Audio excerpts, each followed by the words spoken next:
So you've written down your goals. Now what? You have got some work to do. Hi everyone. In this video, I'm going to be talking about 5 reasons why you are not achieving your dreams. It's 2025 and all I've seen on YouTube is goal settings, strategies, new year, new me. This is the year that I'm going to achieve all the things that I want to achieve. This is the year that my dreams are going to come true.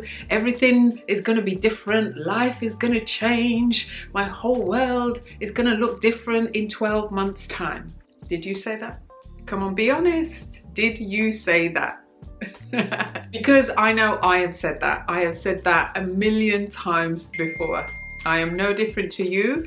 The only reason why I am able to do this video is because I have been in your shoes and I know how it feels to have these whole list of goals, to have all these dreams that we want to fulfill and not be able to accomplish them. It is frustrating. It is frustrating as hell to know that you have a dream for your life, that you have a bigger vision for your life, that you know that there is a purpose for your life, you know that there is more you can do with your life, but for whatever reason, you are not able to achieve the things that you want to achieve. So I am with you. I am with you, my friend. I am preaching from a place of understanding and empathy because I get it. I have been there. I am still there with certain aspects of my life that every year I just have the same goals. All I'm doing is changing the year. I'm just changing the date. Nothing else has changed. And I don't know who said it, but they said that's the sign of madness. You keep doing the same thing, expecting something different to happen, expecting a different result. That is the epitome of delulu, craziness, cuckoo, cuckoo.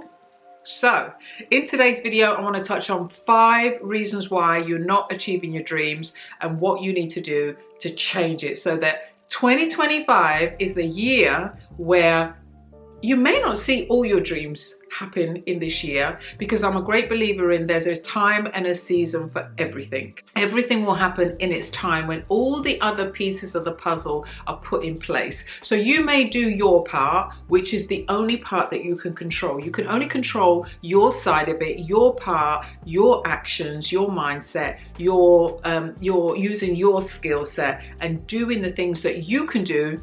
Everything else is outside of your control. There's nothing you can do about what other people do, what the algorithm does or doesn't do, what Meta or X or whoever wants to do or doesn't want to do. You can't control any of that. All you can do is do your part and then let everything else fall into place at the time it's supposed to fall into place. So let's crack on and let's get into point number 1. Okay, point number 1, and these are in no particular order, but one of the key reasons why a lot of people don't achieve their dreams, don't accomplish what they want to accomplish, is because of fear of failure. They are afraid that if they step out and try and do the thing that they want to do, they could fail. And I'm here to tell you, boys and girls, you will fail. You will fail. That is life. That's how life is. That's how it rolls. That life be life in. And you will fail at certain things that you want to do. But you have to believe and trust and know that you have everything inside of you, that when you need to make corrections, when there needs to be a change, when there needs to be a pivot in what you're doing, that you will figure it out. Or the right people will come into your life to help you figure it out. But you can't start on a footing of, oh, well, I can't start anything, I can't do anything, I can't start that business, I can't go into that relationship, I can't move to that country, I can't write that book, because you are afraid of what might happen. So instead of thinking in the negative, why don't we start thinking in the positive and think about what will happen? Speaking it into existence, speaking it into being, that it will come to pass. You will start that business and it will be successful. You will write that book and it will be on the New York Times or whatever best-selling list. You will have that relationship and that marriage, and yes, it's not going to be perfect, but they're going to be the ones for you that you work together. But any issues that crop up in your relationship, you're with the right person who loves you enough to help you and them build the relationship that you want, and that takes work. So my friends, I'm telling you right now, if you need a sign, this is the sign. You're gonna fail. You're gonna fail. Trust me, you're gonna fail. But it's in that failure that you will learn what you need to learn. So take a step, whatever that step is, small step, and go and get started and just move, because it's in that movement that you will get momentum. And that leads me nicely on to step 2. A lot of people don't know how to start, and it is in that not knowing that it disables you and you end up being overwhelmed. And I can honestly speak from so much experience right now, right here today. Those that have followed me for a while know I'm trying to build out this women's home, trying to turn a property that I've got, an 8-bedroom house with an outbuilding, into a women's home. And it is as frustrating can be, because I can't seem to raise the money to be able to do it. And I've been trying to do this for years. And it's just so hard and it's so painful. But at the end of the day, the overwhelm will kill you. The overwhelm will stop you in your tracks and it will slow you down. Now, there's nothing wrong in being slowed down. Absolutely nothing wrong. As long as you don't quit. As long as you keep moving forward. Even if it's 2 steps forward, 1 step back, you are still a step forward than what you were before. So I want you to break down whatever it is that you want to do, break it down into small steps to stop the overwhelm. If it's losing weight, you know, instead of having this great big number, break it down into a smaller number, a smaller amount. Because what happens with that is you end up feeling, you end up seeing small wins happen, which end up building your faith, end up building your confidence. You start to see some momentum, and that really helps you to drive forward to the very end. So when you don't know when to start, how to start, you have to stop the overwhelm and just take the obvious next step. What is the next obvious small step that you can take to push through the overwhelm and get going? Point number 3 is a lot of people use the excuse that they don't have enough time. I bet you any money, if you really look at your schedule, your calendar, if you really honestly look at what you have done with your day, I bet you any money you can find 15-20 minutes to do what it is that you want to do towards your dreams and your goals. I guarantee it. We all have the same 24 hours in the day. We all have the same. We don't all have to be getting up at 5 a.m. and, do you know what I mean, 4 o'clock and going for the burn at 4 o'clock in the morning. No, we don't all need to be doing that. If you're not a morning person, forget that. Forget that. Bin that. Go in the afternoon. Go in the evening. Go whenever suits you, lunchtime. If you're not a morning person for the gym, go and exercise when it suits you and how your body works. We are all different, but we all have the same 24 hours in a day. So you have to look at, where are you spending your time? Are you Netflix and chilling all day? I'm a big football fan. Those that know me know how much I love the football. My team are Arsenal. Yay! Even though, yeah, Arsenal. Say no more. I spend time watching football. Now, I could probably skip a few games because I'll not only watch Arsenal, I watch other teams, I watch all the football because I'm actually in football as well. So it helps for me to get an understanding, but I just love it anyway. But I know that if there's things that I need to do, then I have to not be sitting watching football all day. I need to get crack-a-lacking and get on with the work that I need to get on with, like filming this video for you guys. So have a look at your schedule, see what's really going on in your day. What are you really doing with your time? I challenge you to log your time and let me know, comment down below How are you really utilizing your time? Because I bet any money that you can find at least 15 minutes to be able to do what it is that you say you want to do. So step number 4, distractions. We all get distracted. We all get distracted. We have the TV going, we've got social media going, we've got everything going, music going, and I am guilty again. I am guilty of doing the same thing. I'll be scrolling while the TV's on, while I'm on my laptop, trying to multitask, and it just doesn't work. Now, as women, we are good at multitasking. We are stronger than the men at doing more things at once. Can I hear an amen, sisters? Can I hear an A to the men? But distractions will be a problem because you will not be able to focus on what it is that you need to focus on. So you need to keep your vision in front of you so that you remember your why as to why you are doing what it is that you want to do, so that you can be laser focused to do it, because you will come across shiny syndrome over here and shiny syndrome over there, and then all of a sudden halfway through your project you want to go off over here because you've seen something on TikTok and Instagram that looks better over there, or you own something new is over there. But you have to stay focused. You have to remain focused. And it goes back again to looking at your schedule, blocking in the time, turning off the TV, turning off the phone, shutting out everything that is creating confusion, and just focusing on what you need to focus in on. And it's not forever.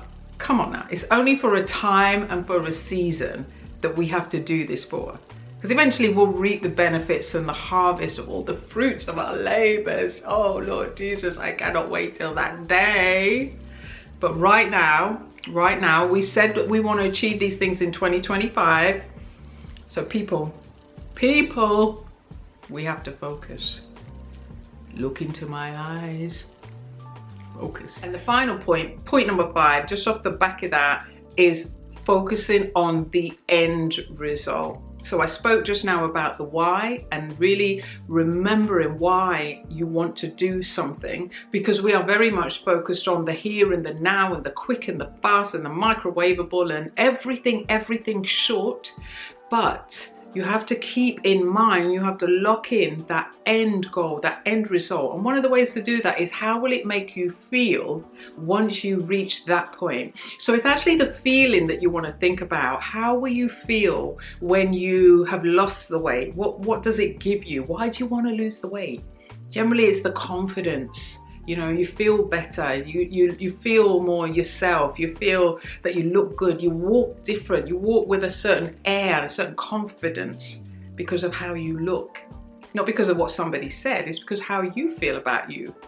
So lock into that end result. Like with the women's home, the end result, the only reason why I'm still going with that house is because I think about the women that need that house. And I have something that I can give to them. And I've just fought and fought. And I've had people say to me, sell it. And I'm going to be honest with you people, I am on the verge of selling it. I am. I'm tired. But there is something that has stopped me from doing it all these years. And I keep hearing stories of women that need somewhere to go and they need places and spaces. And I'm like, help me, Jesus, help me, Lord. Somebody's got my money. Who's got my money? Who has got my money to be able to do this home? And I keep locked into that woman that needs that place. And I know I'll be in tears when I get it over the line. When the first woman walks in, I'll be, yeah, emotional. Feel it already. Do you know what I mean? It's like that emotion of the fact that I hung on to complete the vision for a woman that I didn't even know. I don't even know these women are, you know? So sometimes you have to have a bigger vision. You have to have the bigger why. Sometimes you have to remove yourself from it as well, that it's not always about you. It's about other people that are waiting on you to fulfill your dream, your vision, your purpose, because it impacts them. So always remember that end goal, what it is, what does it give you when you get there, and keep that front and center of your mind. So I hope, you know, that this has helped you. Like I say, I'm just preaching to myself, really. When I share these points, I'm just preaching to myself, really. I know I'm already preaching to the converted. I know that you guys are already doing everything that I've already said, and you're winning in life, you're living your best life, and you're out there killing it. But for those of us that are still struggling, for those of us that are still trying to get, you know, goals and dreams and things over the line because we want to win, we want to succeed, and listen, we have to do it this year. This is the year that we're going to make it happen. We are going to make it happen. So let's make it happen together. Let's do it together. I've left a link down below of a guide on kind of like 5 steps to building your dreams. It's like a little workbook. You can just go and grab it, sign up, grab it, and hopefully that will help you. Time is ticking. We're not getting any younger. And if now, not when. When are you going to do it? When are you going to do it? So anyway, I just wanted to share those points with you because I just felt like, you know, we can't keep making excuses. We can't, because you don't want to get to the end of your life and what have you achieved? What have you done? And I remember hearing something and reading something recently that said, you know, you're either going to suffer with the pain of doing it or the pain of not doing it. One way or another, there's going to be pain. And you may as well suffer through the pain of doing it to reach the end goal rather than the regret of not doing it. Yeah, so yeah. Anyway, I just thought I'd leave that with you because I just felt it in my spirit, especially this time of year, this season where everything is about new goals, resetting, rebranding, new year, new me. And then, you know, you get to end of January and you're falling off the wagon with your goals and you're still struggling to get over the line. Yeah, so I just wanted to encourage you because in encouraging you, it encourages me as well. So yeah, if you've got any other tips or any other ways of being able to stick to what you need to do, it's that discipline. It's not even about motivation, it's about discipline. It's about being disciplined to do it, and that is hard. That's really not an easy thing to do because there's pain in that discipline. And yeah, it's not an easy thing to do, but you know what, we'll do it. This is the year. We will do it, people. We're gonna do it. We're gonna do it. So anyway, I just thought I'd share that with you, and I hope it helps. I really hope it helps.